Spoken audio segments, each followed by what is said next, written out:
All right, so President Trump, looks like bipartisanship's breaking out all over the place in Washington, D.C. Very complimentary of Chuck and Nancy. It's kind of fun to call them that. But we're seeing the possibility of maybe linking some sort of tax deal with DACA, the border wall. Are you concerned that tax reform could get bogged down if very politically divisive issues like border security and DACA are attached to a tax reform bill? Yes, the modern Democratic Party, 45 of the 48 Democratic senators in the Senate today all sent a letter saying they're never voting for a tax cut. If tax reform reduces taxes by $1, they're against it. If it allows tax cuts for everybody, they're against it. And if you use budget reconciliation, which you can pass with 51 votes, they're against it. They want a bill that requires 60 votes, which means 8 Democrat votes, at least 8 Democrat votes. There aren't 8 moderate Democrats. There aren't 8 reasonable Democrats. And it would be a tax increase, and not everybody would get a tax cut. Matter of fact, on net, it would be a tax increase, and you'd have to have Democratic votes from left-wing Democrats for a bill that would increasingly be left-wing.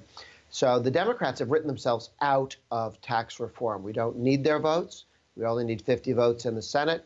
All Republicans are for tax cuts. They weren't all for reforming health care. It's a more difficult task. And some of them listened to special interests in their state. Unfortunately, 3 of them did. But on tax cuts, Republicans know how to cut taxes. We watched Reagan succeed. We watched Bush. Well, I want to ask you about that because fail. I want to know if these are really going to be Reagan-style tax cuts, specifically on something that President Trump said yesterday.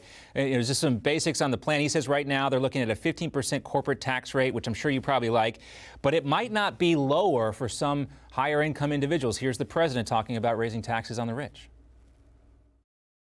I think the wealthy will be pretty much where they are. Pretty much where they are. If we can do that, we'd like it. If they have to go higher, they'll go higher, frankly. The rich will not be gaining at all with this plan. We're looking for the middle class, and we're looking for jobs. Jobs meaning companies. So, Grover, I kind of had to pinch myself to make sure this wasn't 2015. The president talking about tax increases on the rich. This is President Trump, not President Obama. What was your response when you heard that from the president? I understand that every time the Republicans want to cut taxes, the Democrats yell it's just for the rich. Whenever the Democrats want to raise taxes, they claim they're only going to raise them on rich people. But we know that Obama raised 8 taxes on the middle class on health care. His first tax increase was on lower middle income people. Bill Clinton raised gasoline taxes, which hits everybody. So he was responding to the standard Democrat rhetoric. Any Republican tax cut must be for the rich, and Democrat tax increases never hit middle income, both of which are lies.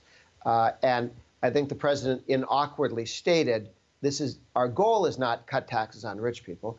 Our goal is cut taxes on everyone and to have pro-growth policies. When you create jobs, by definition, a job goes to somebody who doesn't have a job. They're not rich because they don't have a job. And so the beneficiaries are not only middle-income Americans, no-income Americans are the ones who are the biggest beneficiaries.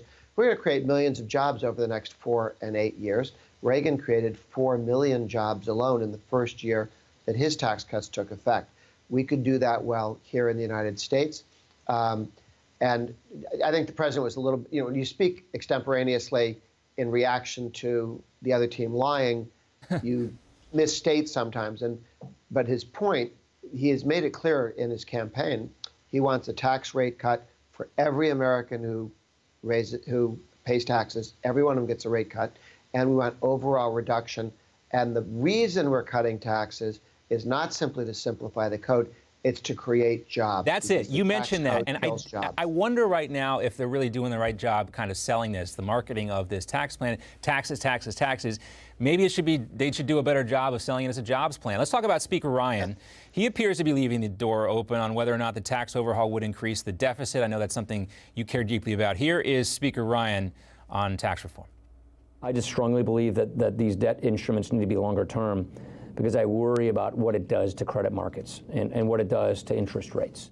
All right, he's talking about the deal that Donald Trump made last week with Chuck and Nancy, extending the debt ceiling out until December. What did you think about that? And also, where do you think Speaker Ryan comes down on this? Because with Trump negotiating so closely in a very public way with Chuck and Nancy, doesn't it back Ryan and McConnell into a corner? No, because Ryan and McConnell, meaning the House Republicans and the Senate Republicans, have almost all the power. The House Republicans will pass a bill. The Senate Republicans will pass a bill. Schumer and Nancy play no role in any of this. I don't know why he's negotiating with them. He negotiated with them on DACA, not on taxes. They're not going to vote for any tax cut. Schumer wrote a letter. I'm not voting for any tax cut. No net tax cut, period. He would only vote for tax increases on the American people, which we know from his history. So the president can talk all day about immigration with Schumer if he wants to. There is nothing to be had from Schumer or Pelosi on meaningful pro-growth tax reform. So when the president's two key guys, Mnuchin, head of the Treasury Department, and Cohn with the Council of Economic Advisors, the economic guys in the White House, they've both made it clear that they stand with Ryan and Mitch McConnell on reducing rates for everybody, reducing the corporate rate, having a pro-growth tax policy.